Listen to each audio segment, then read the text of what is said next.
क्या तेजस्वी के रास्ते पर चल पड़े चिराग? क्या चिराग को भी वही करना पड़ा जो तेजस्वी को भी करना पड़ा था?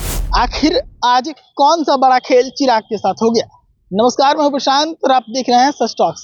देखिए, चिराग पासवान के साथ एक बड़ा खेल हो गया। बड़ा खेल कुछ ऐसा हो गया कि अभी से कुछ समय पहले जिस बात को लेकर एनडीए के नेता तेजस्वी पर हंस रहे थे, वैसा ही कुछ करना पड़ गया चिराग पासवान को।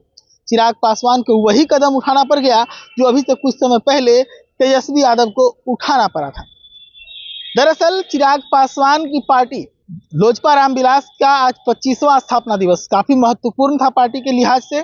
ऐसे में उनका स्थापना दिवस में शामिल होना था, सारा प्रोग्राम तय था, शेड्यूल सब कुछ तय था। चिराग आने भी वाले थे, लेकिन ऐन मौके पर एक खेला हो गया। एयर ट्रैफिक में कुछ समस्या आ गई, जिसके बाद से चिराग पासवान का जो फ्लाइट था उसे रद्द कर दिया गया। चिराग पासवान अपने ही पार्टी के 25वें स्थापना दिवस समारोह में फिजिकली शामिल नहीं हो पाए। ऐसे में चिराग पासवान को इस कार्यक्रम का हिस्सा फोन कॉल के माध्यम से होना पड़ा। दरअसल चिराग पासवान जब सभा में नहीं पहुंच पाए बापू सभागार, तो चिराग पासवान ने फोन लगा दिया अपने नेताओं को जो मंच पर मौजूद थे स्थापना दिवस कार्यक्रम के। और ऐसे में चिराग पासवान फोन के माध्यम से ही वहां पर बैठे अपने नेताओं को संबोधित करते हुए सुने गए। ये घटना अभी बहुत ज्यादा दिन नहीं हुआ है। बिहार में विधानसभा का चुनाव जो था वो अपने पीक आवर में चल रहा था। उसी दरमियान बारिश का मौसम बना और तेजस्वी यादव को एक सभा में जाना था, जहां पर तेजस्वी यादव मौसम खराब होने की वजह से अपने खटोला को नहीं उड़वा पाए थे और वहां पर नहीं पहुंच पाए थे। लेकिन उसी दिन बिहार के मुख्यमंत्री नीतीश कुमार सड़क मार्ग से जाकर जनसंपर्क करते हुए नजर आ रहे थे। तो ऐसे में एनडीए के जो नेता थे वो तेजस्वी यादव के ऊपर खूब तेज हंस रहे थे कि बताइए ये कैसे युवा हैं कि थोड़ी सी बारिश हुई और अपना चुनाव प्रचार ये ठीक से नहीं कर पा रहे हैं। जबकि बुजुर्ग नीतीश कुमार को बुजुर्ग बताते हुए एनडीए के नेता कह रहे थे कि जिन्हें बीमार बताया जाता है वो सड़क मार्ग से जाकर जमकर मेहनत करते हुए नजर आ रहे हैं। और इस चीज को पुरजोर तरीके से एनडीए की तरफ से भुनाना पड़ा था। लेकिन आज देखिए, चिराग पासवान के साथ भी कुछ ऐसा ही हुआ कि चिराग पासवान फिजिकली अपने ही पार्टी के 25वें स्थापना दिवस समारोह में शामिल नहीं हो पाए। उन्हें फोन के जरिए अपने लोगों को संबोधित करना पड़ा। हालांकि दोनों जगह पर अगर देखा जाए तो परिस्थितियां अलग अलग हैं। चिराग पासवान बिहार से काफी दूर हैं, सड़क मार्ग से आना इतना आसान नहीं था और ऐन मौके पर उनका प्लान चेंज हुआ है। वहीं अगर बात करें तेजस्वी यादव की, तो उस समय मौसम का जो मामला था उसमें जैसे नीतीश कुमार सड़क मार्ग से निकले, तेजस्वी भी निकल सकते थे। लेकिन सवाल यहाँ पर है कि चिराग पासवान अपने ही पार्टी के स्थापना दिवस में 25वें स्थापना दिवस में फिजिकली उपलब्ध नहीं हो पाए, उन्हें फोन से लोगों को संबोधित करना पड़ा। जी नमस्कार, मैं चिराग पासवान। साथियों, सबसे पहले आज आप सबसे मैं क्षमा चाहूंगा कि मैं व्यक्तिगत रूप में वहां पर पार्टी के इस महत्वपूर्ण 25वें स्थापना दिवस के कार्यक्रम में उपस्थित नहीं हो पाया हूं।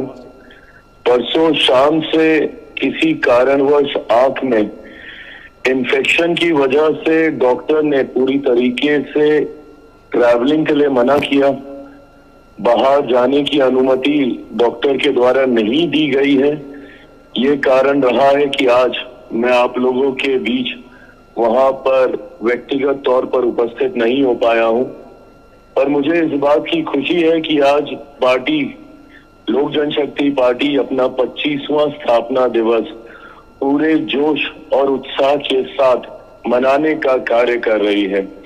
यकीनन यह हमारे पार्टी के संस्थापक, मेरे नेता, मेरे पिता आदरणीय रामविलास पासवान जी के संघर्षों का परिणाम है कि पार्टी ने आज नई ऊंचाइयों को हासिल करने का काम किया। 25 साल पहले जो यात्रा मेरे नेता, मेरे पिता आदरणीय रामविलास पासवान जी के द्वारा शुरू की गई, बिहार को एक विकसित राज्य बनाने के लक्ष्य के साथ, बिहार को नई ऊंचाइयों तक लेकर जाने की सोच के साथ इस पार्टी की स्थापना की गई थी। पार्टी की स्थापना के वक्त ये प्राथमिकता दी गई कि समाज में सामाजिक न्याय, एकता, एकजुटता की भावना के साथ हर किसी को आगे बढ़ने का मौका मिले। इस सोच, इस विचारधारा के साथ पार्टी के हर एक नेता, हर एक कार्यकर्ता ने पिछले 25 साल अपना सर्वोच्च निछावर करने का कार्य किया। आज इस बात की खुशी है और मैं जानता हूं, मैं मानता हूं कि मेरे नेता, मेरे पिता आदरणीय रामविलास पासवान जी जहां कहीं भी होंगे, खुश होंगे, संतुष्ट होंगे कि आज पार्टी ने उन ऊंचाइयों को हासिल किया, न सिर्फ राष्ट्रीय स्तर पर बल्कि प्रदेश स्तर पर भी। जिस तरीके से आज लोकसभा में पार्टी के 5 सांसद हमारे नेता के विचारधारा को आगे लेकर जाने का काम कर रहे हैं, तो वहीं पहली बार बिहार विधानसभा में पार्टी ने वो मजबूती हासिल की है जहां हमारे 1900 विधायक एक साथ एकजुटता के साथ पार्टी के संकल्पों को, पार्टी के विचारधारा को आगे लेकर जाने का कार्य करेंगे। जहां पार्टी को ये एक बड़ी जीत हासिल हुई है, तो वहीं उतनी ही बड़ी जिम्मेदारी अब हम सबके कंधों के ऊपर है। और ये जिम्मेदारी इस सभा में मौजूद हर एक कार्यकर्ता की बनती है कि जहां आज मिली इस जीत से हम लोग पार्टी की विचारधारा को और मजबूती से आगे लेकर जाने का काम करेंगे।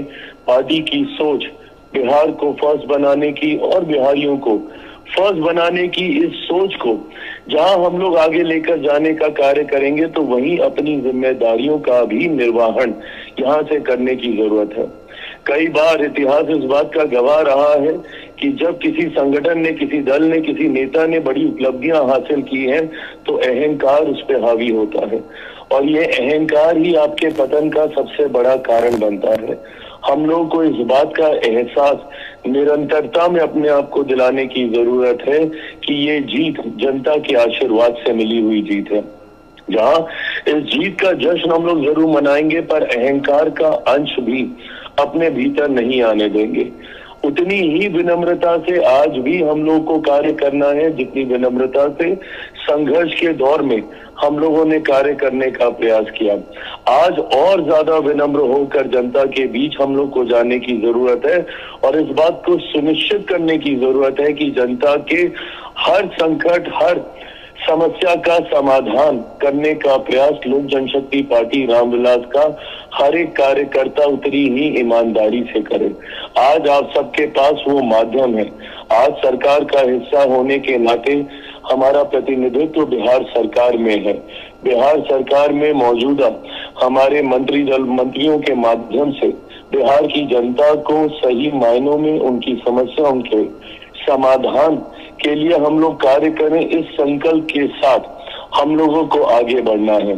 आज पार्टी ने जो ये जीत हासिल की है, एक नए पड़ाव की ओर हम लोगों को लेकर जाना है। बिहार फर्स्ट, बिहारी फर्स्ट के संकल्प के और करीब हम लोगों को पार्टी को यहाँ से लेकर जाने की जरूरत है। ऐसे में इस कार्यक्रम में मौजूद तमाम विधायकों को जहाँ मैं अपनी तरफ से मैं बधाई देता हूं, उनकी जीत पर उनको बधाई देता हूं, तो वहीं उनसे अपेक्षा भी रखता हूं कि वो न सिर्फ अपने क्षेत्र, न सिर्फ अपनी विधानसभा, बल्कि अपने पूरे जिले के लिए वो लोक जनशक्ति पार्टी रामविलास को मजबूत करने के लिए बिहार को फर्स्ट, बिहारियों को फर्स्ट बनाने के लक्ष्य के साथ वो कार्य करने का प्रयास करेंगे।